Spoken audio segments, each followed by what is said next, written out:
ఆంధ్రప్రదేశ్లో పన్నులు కట్టని ముఖ్యంగా పరిశ్రమలు కావచ్చు, లేకపోతే విద్యా సంస్థలు కావచ్చు, చాలా విభిన్న రంగాలకు సంబంధించినటువంటి వ్యవస్థలు నడుస్తున్నప్పటికీ కూడా ముఖ్యంగా గ్రామ పంచాయతీలకు రావాల్సినటువంటి పెండింగ్ బకాయిల్లో దాదాపు సగం బకాయిలు విద్యా సంస్థలకు సంబంధించినవి బకాయిలు ఉన్నాయని, సో ఎంతటి వారైనా సరే ఉపేక్షించకుండా ఖచ్చితంగా బకాయిలు చెల్లించాల్సిందేనని డిప్యూటీ సీఎం పవన్ కళ్యాణ్ చాలా స్పష్టం చేశారు. ముఖ్యంగా ఎన్డీఏకి సంబంధించినటువంటి నేతలున్నా సరే వారికి అనుకూలమైన వాళ్ళు కావచ్చు, లేకపోతే వాళ్ళ అనుబంధంగా వాళ్ళ కంపెనీలకు సంబంధించి కావచ్చు, ఎవరైనా సరే ఎంతటి వారున్నా సరే వదిలేది లేదు. ఖచ్చితంగా వాళ్ళకు సంబంధించినటువంటి సంస్థల నుంచి రావాల్సినటువంటి పన్నులు వసూలు చేయాల్సిందే, లేకపోతే పంచాయతీరాజ్ వ్యవస్థకి ఇబ్బందికరంగా మారుతుంది అని చెప్పి చాలా స్పష్టంగా చెప్పారు పవన్ కళ్యాణ్. ఎందుకు అంటే ఇక్కడ పంచాయతీరాజ్ విభాగం సంబంధించి చూస్తే ఏపీలో దాదాపు 13,300 పైచీలకు గ్రామ పంచాయతీలు ఉన్నాయి. అక్కడ మంచినీరుకు సంబంధించినటువంటి వ్యవస్థ పనిచేయాలన్నా, ఫిల్టర్ బెడ్స్ రిపేర్ చేయాలన్నా కనీసం 88 కోట్లు అవసరం పడుతుంది. కానీ అవి కూడా లేవు.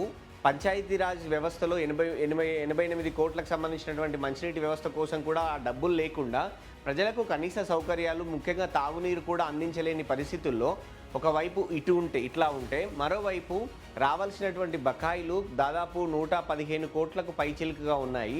అవి వస్తే ఇక్కడ మెరుగైన సౌకర్యాలు కావచ్చు, తాగునీరు కావచ్చు, పల్లెలకు అందించడానికి అవకాశం ఉంటుంది.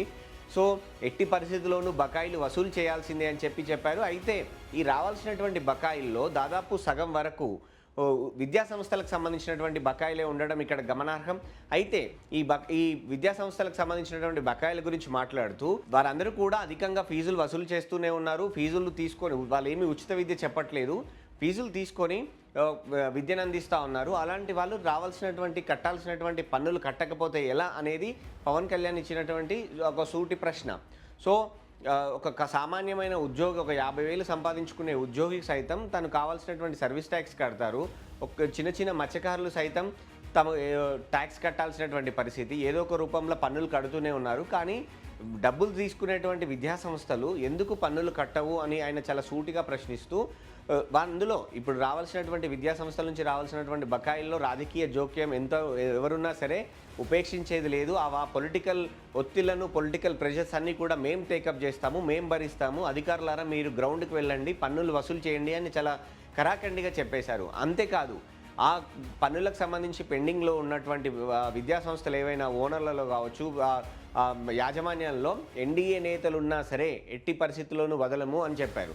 సో దీన్ని బట్టి మనం ఒకటి అర్థం చేసుకోవచ్చు. అంటే కార్పొరేట్ విద్యా సంస్థలు కావచ్చు, మామూలు విద్యా సంస్థలు కావచ్చు, ఇందులో ఏ విద్యా సంస్థలు అనగానే జూనియర్ కాలేజీలో అంటే ఇటు శ్రీ చైతన్య, నారాయణ, భాష్యం ఇట్లా రకరకాల సంబంధించినటువంటి కాలేజీలో పేర్లు వస్తాయి. అలాగే విద్యా సంస్థల్లో కూడా చాలా వరకు రాజకీయంగా ఉన్న వాళ్ళకు సంబంధించినటువంటి విద్యా సంస్థలే ఎక్కువగా ఉన్నాయి. ఎక్కువ మంది అధికార కూటమి పార్టీల్లో ఉన్నారు. అలాగే ప్రతిపక్ష వైసీపీకి సంబంధించినటువంటి నేతలు కూడా ఈ విద్యా సంస్థలు నడిపే వారిలో ఉన్నారు. సో ఇప్పుడు ఓన్లీ వైసీపీకి సంబంధించినటువంటి నేతలకు సంబంధించినటువంటి పన్నులు వసూలు చేసే ప్రెజర్ చేస్తే పక్కకు సంబంధించినటువంటి అంటే మీ ప్రభుత్వంలో ఉన్న నాయకులకు కాలేజీలు ఉన్నాయి, స్కూల్స్ ఉన్నాయి, కూటమిలోని పార్టీలకు స్కూల్స్ కాలేజీలు ఉన్నాయి, వారు ఎందుకు వసూలు చేయరు అనేటువంటి ఒక రాజకీయమైనటువంటి ఒక ప్రశ్న తలెత్తుతుంది. సో ఇప్పుడు ఒకవేళ ప్రెజర్ చేస్తే కూటమి పార్టీలకు కావచ్చు, అధికారంలో ఉన్న వాళ్ళకు కావచ్చు, అలాగే ప్రతిపక్షకు సంబంధించినటువంటి పార్టీలకు కూడా ప్రశ్నించాల్సి ఉంటుంది, వాళ్ళని ప్రెజర్ చేయాల్సి ఉంటుంది. సో ఈ రాజకీయ ఒత్తిళ్లు అనేవి పవన్ కళ్యాణ్ తగ్గకుండా ఉంటారా అనేది కూడా ఇప్పుడు మనం చర్చనీయాంశంగా మారిందని చెప్పుకోవచ్చు. ఎందుకంటే కాలేజీకి సంబంధించినటువంటి వ్యవహారాలు, విద్యా సంస్థల వ్యవహారాలు అంటేనే పొలిటికల్ ప్రెషర్స్ చాలా ఎక్కువగా ఉంటాయి. సో పన్నులు వసూలు కాకపోయినా ఇంకొకటైనా కూడా అలాంటి ఒత్తిళ్లలో భాగమే. అధికారులు కూడా ఒత్తిళ్లు ఉన్నాయని ఒప్పుకుంటున్నారు. సో ఇప్పుడు పవన్ కళ్యాణ్ చాలా సూటిగా స్పష్టంగా రాజకీయ ఒత్తిళ్లను మేం ఫేస్ చేస్తాం, మీరు వసూలు చేయండి అని అధికారులకు చెప్పారు. అలాగే ఎన్డీఏ నేతలు ఉన్నా సరే, అంటే అధికార పార్టీకి సంబంధించినటువంటి నేతలు ఎవరైనా ఉన్నా సరే మీరు భయపడవద్దు, మీరు ఖచ్చితంగా వెళ్ళండి, రీఅసెస్మెంట్ చేయండి, పన్నులు కట్టాల్సిందే అని చాలా స్పష్టంగా చేశారు. సో ఇప్పుడు ప్రెజర్స్ అంతా కూడా సీఎం, డిప్యూటీ సీఎం అలాగే విద్యాశాఖ మంత్రి లోకేష్ పైనే ఉంటుందని చెప్పుకోవచ్చు. సో అది ఎంతవరకు ఒత్తిడికి తలొగ్గుతారా లేదా అని చూడాలి. సో ఇప్పుడు ముఖ్యంగా ప్రభుత్వంలో ఉన్నవారి పట్ల ఎట్లా ఉంటుంది అనేది చూడాలి. ఎందుకు అంటే కార్పొరేట్ విద్య అనగానే కొన్ని పేర్లే బయటికి వస్తాయి, వాళ్ళే అంటే ఫీజులు దోచేస్తున్నారనో పన్నులు కట్టట్లేదనో వస్తాయి. సో ఇప్పుడు వాళ్ళు ఏదో ఒక రకంగా ప్రభుత్వానికి దగ్గరగా ఉన్న వాళ్ళు ఉన్నారు, అలాగే ప్రతిపక్షంలో ఉన్నవారు కూడా ఉన్నారు. సో వాళ్ళ విషయంలో ఏం చేస్తారనేది మాత్రం చర్చనీయాంశంగా మారిందని చెప్పుకోవచ్చు. ముఖ్యంగా పవన్ చాలా స్ట్రెయిట్ అండ్ ఫార్వర్డ్గా చెప్పినటువంటి మాట ఏదైతే ఉందో అది అమల్లోకి వస్తే మాత్రం ఖచ్చితంగా పంచాయతీలకు కొంత ఉపశమనం లభిస్తుందని చెప్పుకోవచ్చు. ఎందుకంటే చిన్న చిన్న అవసరాలకు కూడా గ్రాంట్స్ మీద ఆధారపడాల్సినటువంటి పరిస్థితుల్లో ఇట్లాంటి రావాల్సినటువంటి పన్ను బకాయిలు వస్తే మాత్రం ఖచ్చితంగా ఉపశమనం వస్తుంది అని చెప్పి పవన్ చెప్పారు. అది చాలా స్పష్టంగా కనబడుతుంది. ఎందుకంటే పవన్ ఇటీవల గోదావరికి సంబంధించినటువంటి అంటే కాలుష్యం కాకుండా ఉండేందుకు పర్యటిస్తూ ఆంధ్ర పేపర్ మిల్ అనే సంస్థకు సంబంధించినటువంటి అక్కడ వెళ్ళి స్వయంగా చూశారు.